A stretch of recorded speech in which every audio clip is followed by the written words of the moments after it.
Stambolli gjithashtu 20 milion banor dhe nuk dëgjojmë vrasje çdo ditë si në Shqipëri pra.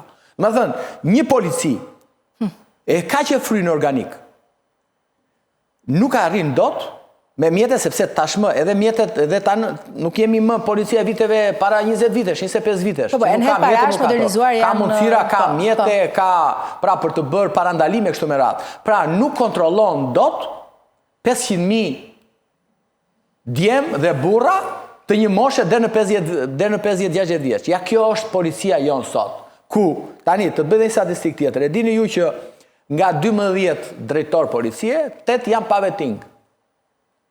8 janë pa vetting. Dhe kur ta thash pak më parë që drejtuesit e policisë janë njerëzit më të pasur, ke parasysh ata kur bën këto revolucionet, kapin ato vendet në këto vendet e Afrikës së Veriut që u bë së fundmi ajo pranverë arabe që ishin këto.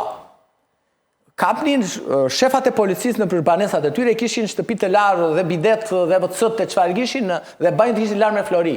Kështu i kanë edhe drejtuesit e policisë shqiptare banesat e tyre, vilat e tyre ku jetojnë. Mjafton që të investigosh ata në jetën e tyre të përditshme një javë rresht, dhe ju do kuptoni, do shikoni këta kojnë, ku jetojnë, këta kojnë, me çfarë merren e kështu me radhë.